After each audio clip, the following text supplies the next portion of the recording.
À Atiguaco, le projet de construction d'un dépôt de noix de cajou d'une capacité de 2500 tonnes va bientôt entrer dans sa phase active. Le directeur général de l'autorité de régulation des systèmes de récépissé d'entreposage ARE, le professeur Justin Kofi, s'est rendu sur le site dédié à cet effet.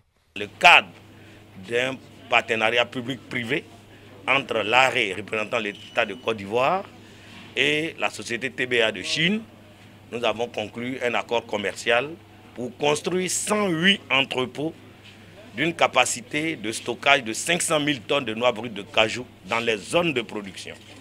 Cette activité a été lancée à Korogo l'année dernière, donc nous avons sillonné toutes les zones de production, toutes les localités de production de la NACAD. Et aujourd'hui, pour implanter les entrepôts, il faut faire une étude d'impact environnemental. Et Atiguaco est la première zone dans laquelle nous venons pour l'implantation d'un entrepôt de type 2 qui va avoir une capacité de stockage de 2500 tonnes d'anacad en présentiel, ce qui va équivaloir à au moins 30 emplois directs. Et bien entendu, juste après l'entrepôt, les privés vont installer aussi une usine de traitement de ces noix de cajou, de transformation. Cette usine va employer environ 150 personnes. Donc quand vous mettez 150 plus à peu près 50, ça vous fait 200 emplois directs et surtout à forte teneur féminine. Féminine puisque l'anacad, vous savez, le traitement au niveau de la transformation, les femmes interviennent beaucoup. Donc c'est un projet structurant, c'est un projet novateur, c'est un projet qui rentre dans le cadre de la vision du chef de l'État d'opérer une transformation structurelle de l'économie ivoirienne. Et un des pans, c'est justement le développement de l'agro-industrie. Ainsi, la vision du président de la République est en train d'être réalisée. C'est une vision du président qui est en train d'être matérialisée sur le terrain, à savoir faire profiter de toute la chaîne de valeur, c'est-à-dire de la culture jusqu'à la transformation des matières premières, notamment agricoles, dans les zones de production.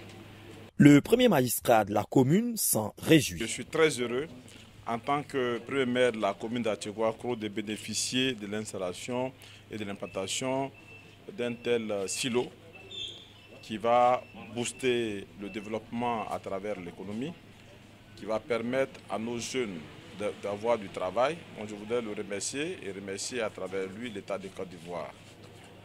J'ai indiqué tout à l'heure que depuis 2018, nous avons entrepris de distribuer gracieusement des plans de pépinières d'anacad à nos paysans. En 2018, on a distribué 400 hectares.